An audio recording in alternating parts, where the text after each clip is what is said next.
ప్రభుత్వం అధికారంలోకి వచ్చిన తర్వాత ఎలక్షన్స్కు ముందు ఏదైతే హామీలు ఇచ్చారో సంక్షేమ పథకాలు కానీ అదేవిధంగా అభివృద్ధి పనులు ఎన్నో కూడా గత 2 సంవత్సరాల కాలంలో మనం చూస్తూ వచ్చాం.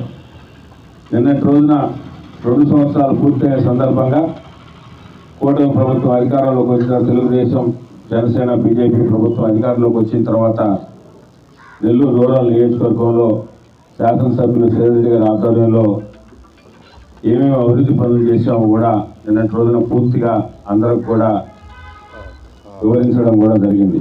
దాదాపు 850 కోట్ల రూపాయలతో అటు రూరల్ మండలంలోని 18 గ్రామాలు కానీ అదేవిధంగా 26 డివిజన్లు అర్బన్లో ఉన్న డివిజన్లో కానీ ఏ శాఖల కింద ఎంతెంత ఖర్చు పెట్టామో, ఎంతెంత శాంక్షన్ అయినాయి, ఏం పనులు అయినాయి, ఏం పనులు జరుగుతున్నాయి, ఏం పనులు జరగబోతున్నాయో కూడా నిన్నంతా కూడా వివరించడం జరిగింది. ప్రత్యేకంగా సంక్షేమ పథకాల గురించి ఈ ప్రభుత్వం అధికారంలోకి వచ్చిన తర్వాత గౌరవ ముఖ్యమంత్రి నారా చంద్రబాబు నాయుడు గారు కానీ అదేవిధంగా డిప్యూటీ సీఎం పవన్ కళ్యాణ్ గారు, యువనేత నారా లోకేష్ గారి ఆధ్వర్యంలోని ప్రభుత్వంలో గౌరవ ప్రధానమంత్రి నరేంద్ర మోడీ గారి ఆశీస్సులతో ఈ ఆంధ్రప్రదేశ్లో ఎన్నో సంక్షేమ పథకాలు కూడా ఇవ్వడం జరుగుతుంది. ఎన్టీఆర్ భరోసా పెన్షన్ కానించి దీపం పథకం కానీ, ఉచిత బస్సు మహిళలకి, అదేవిధంగా ఈరోజు రైతులకు అన్నదాత సుఖీభవ ఎన్నో సంక్షేమ కార్యక్రమాలు కూడా ఈ విధంగా తీసుకోవడం జరిగింది. ఏదైతే మాట ఇచ్చారో ఆ మాట ప్రకారం ప్రతిదీ కూడా సంక్షేమ పథకాలన్నీ కూడా కూటమి ప్రభుత్వం ఇస్తూ వస్తున్న సంగతి మీ అందరూ కూడా తెలిసిందే. అదేవిధంగా ప్రత్యేకంగా నెల్లూరు రూరల్ నియోజకవర్గంలో అభివృద్ధి పరంగా ఈ 2 సంవత్సరాల కాలంలో మనం ఎన్ని అభివృద్ధి పనులు చేసామో కూడా దానికి మీ అందరూ కూడా తెలుసు. నియోజకవర్గంలో గతంలో ఎన్నడూ లేని విధంగా, ఇప్పుడు చూడని విధంగా దాదాపు 851 కోట్ల రూపాయలతో వివిధ రకాలు చేయడం జరిగింది.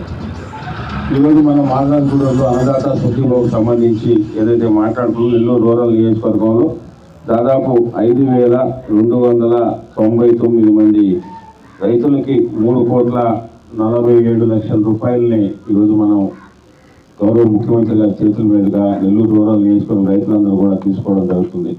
ప్రత్యేకంగా మాదరాజుగూడెం గ్రామానికి సంబంధించి మీకు అందరూ కూడా తెలుసు, మాదరాజుగూడెం గ్రామంలో గతంలో ఎప్పుడూ లేని విధంగా ఎన్ని కోట్ల రూపాయలతో రోడ్లు కానీ, ట్రైన్లు కానీ, 24 hours కరెంటు కానీ, ఆయుష్ హాస్పిటల్ కానీ, హెల్త్ సెంటర్ కానీ ఇవన్నీ కూడా ఏర్పాటు చేసుకున్నాం.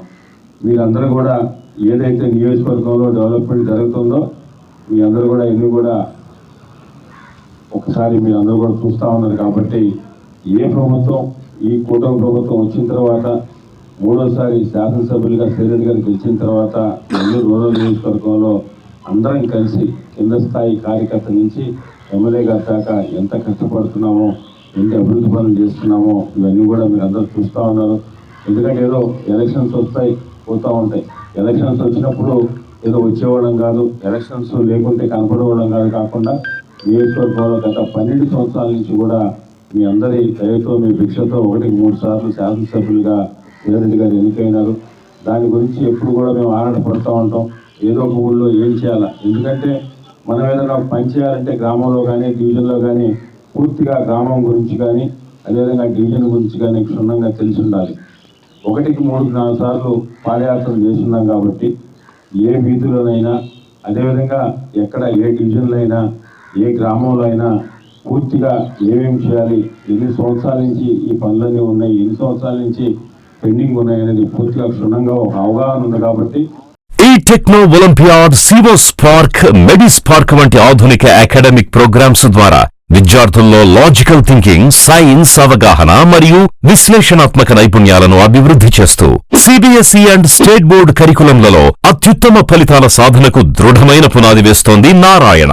అనుభవజ్ఞులైన అధ్యాపకుల సమగ్ర మార్గదర్శకత్వంలో ప్రతి విద్యార్థిలో logical thinking and analytical skills కి పదును పెట్టి జాతీయ స్థాయి విజేతలుగా తీర్చిదిద్దుతూ వారి ప్రతిభను శిఖరాగ్రాలకు చేరుస్తోంది నారాయణ. అత్యాధునిక డిజిటల్ క్లాస్ రూమ్స్, అత్యుత్తమ ఫిజిక్స్ అండ్ కెమిస్ట్రీ ల్యాబ్స్ తో కూడిన సాంకేతికతతో కూడిన విద్యా వాతావరణం, విశాలమైన ప్లేగ్రౌండ్, పరిశుభ్రమైన డైనింగ్ హాల్లో రుచికరమైన పోషకాహారం, సౌకర్యవంతమైన హాస్టల్ సదుపాయాలు కల్పిస్తోంది నారాయణ. 2026-27 విద్యా సంవత్సరానికి అడ్మిషన్లు ప్రారంభం.